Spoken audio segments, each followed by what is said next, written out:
To learn more about this excellent service, please watch the rest of this short video and thank me later.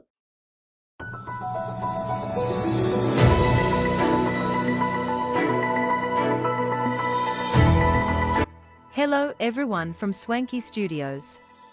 I'm Addison Hayden reporting live from our newsroom. Live from Swanky 93.3 and the Heat 94.6 radio stations. Here's the latest in sports news. Tyler Adams sank to his knees, and Yunus Musa collapsed onto his butt, then rolled onto his back. Tim Ream roared with every last ounce of energy he had, then keeled over.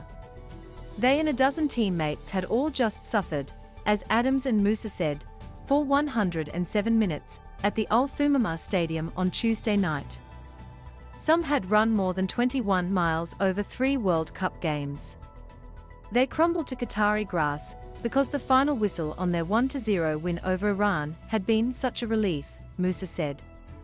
Whereas they'd energized a nation and impressed the world in their first 2 games, this had been excruciating.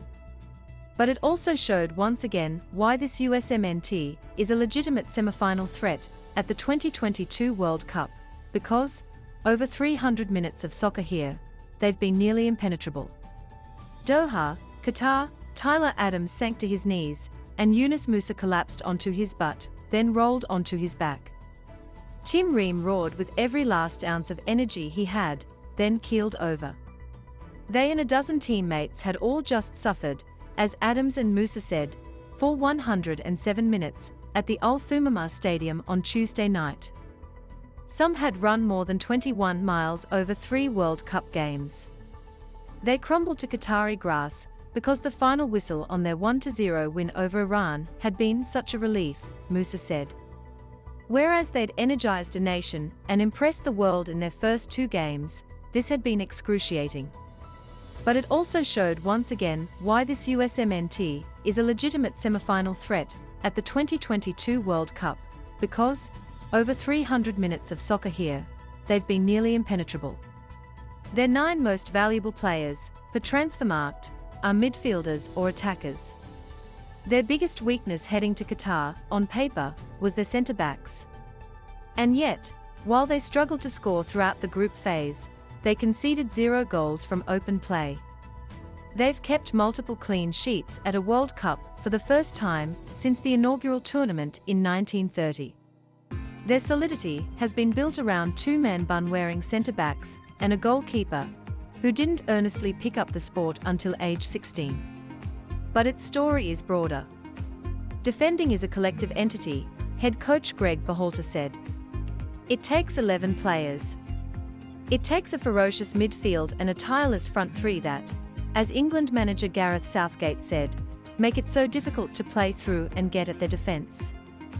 It's an entire unit brimming with vigour and commitment, and with spare parts in reserve, that will make the U.S. menacing in a World Cup phase where victories no longer require goals. Shutouts and penalties can do the trick. We've defended so well throughout the entire World Cup so far, midfielder Brendan Aronson said. The eyes of global soccer have scrutinized the USMNT like never before this month, and what trained tacticians have seen and appreciated is how well the U.S. has defended out of multiple formations and in multiple game states. The Americans have played 4-4-2, 4-3-3, and 5-4-1. They've pressed high, dropped low, and sat in between. They've devised and executed specific plans for specific opponents, and only Wales scored on a penalty. They've stifled world-class teams and counter-attacking ones, with and without the ball. In many sports, defending is confined to defenders, or to one end of a field or court. In soccer, it is everybody, all the time, and everywhere. In first halves against Wales and Iran, for example, the U.S. did much of its defensive work in possession, with over 60% of those games in its control.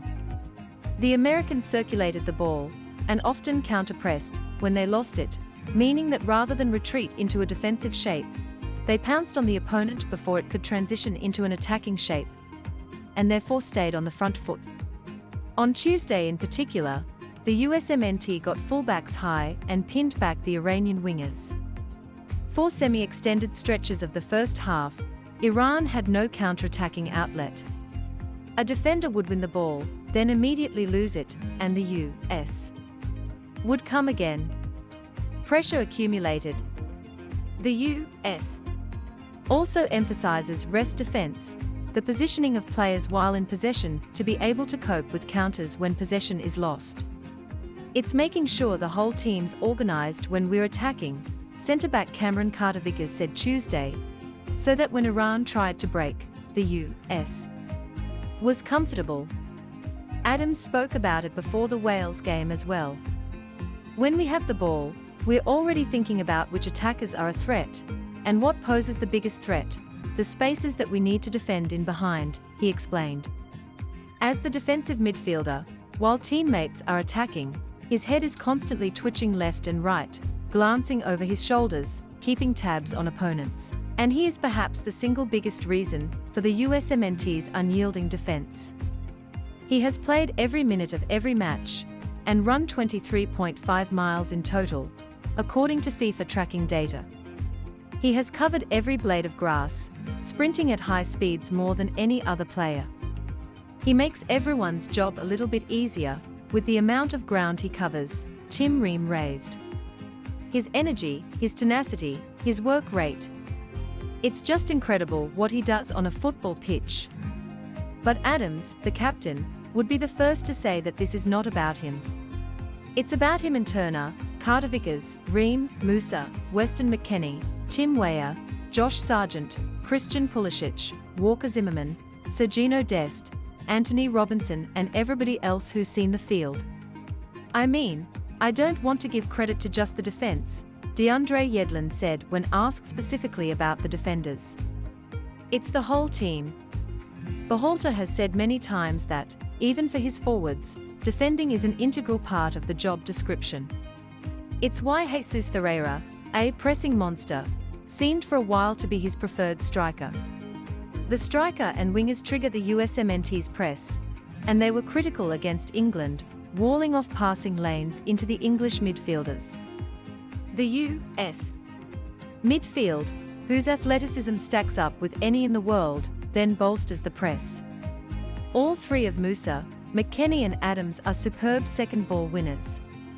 Musa has covered almost as much ground as Adams, 21.5 miles, despite exiting midway through the second half of the opener. They help me get through games, the 35-year-old Ream said of everybody around him.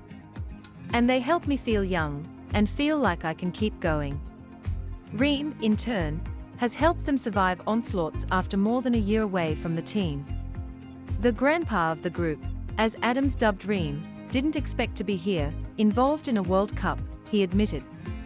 As training camps passed throughout 2022 and call-ups never came, you kinda start to make peace and accept where things are headed, he said.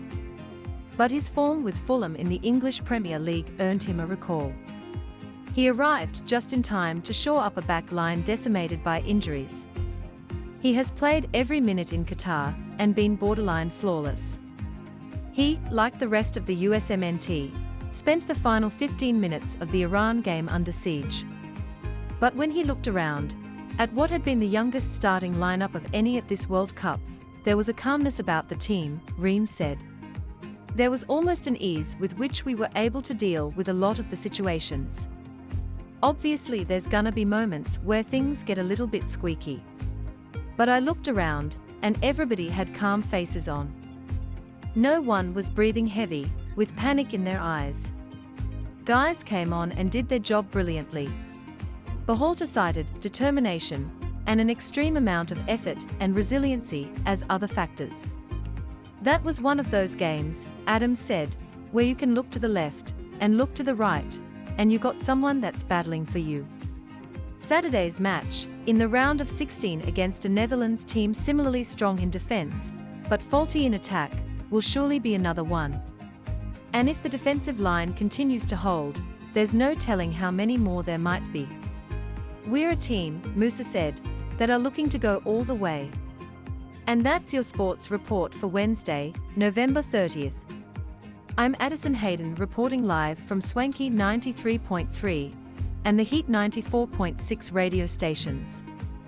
Powered by our media team here at K.L.P Entertainment Headquarters.